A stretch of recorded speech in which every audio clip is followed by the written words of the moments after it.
Unlike NATO, it lacks formal structures. It's actually a bit like the Five Eyes, a largely informal network based on shared values, common interests and high ideals that's nonetheless helped to keep the peace for 7 decades. As Foreign Minister Jaishankar said on the weekend, the Quad is, quote, here to stay, here to grow and here to contribute.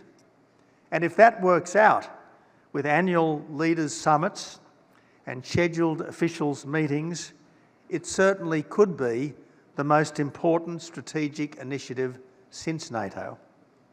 Even though it's not against anyone, it's for the rights of all to be free and aims to help all to be better off in a world of peace, national freedom and international cooperation to tackle global problems like underdevelopment, infrastructure poverty and environmental degradation.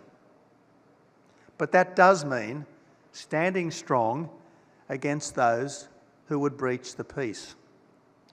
The militarist, Islamist and communist dictatorships that think they have a right to impose their systems on others and that could, if mishandled, plunge the world into a new dark age.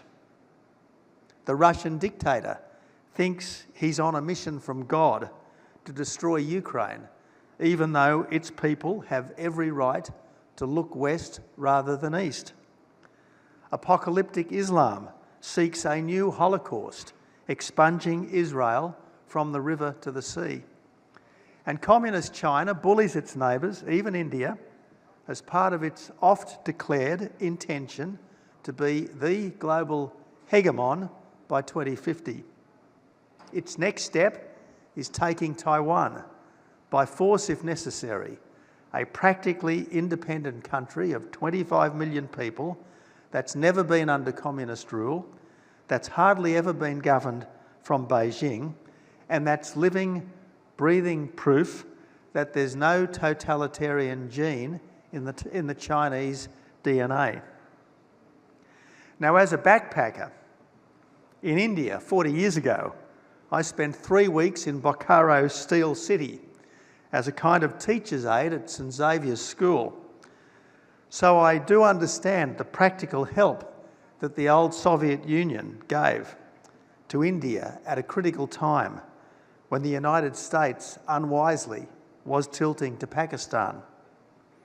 And I can understand why India is reluctant to be publicly critical of Russia for historical and practical reasons, although PM Modi did indeed upbraid the Russian dictator at Samarkand for using war as an act of national policy.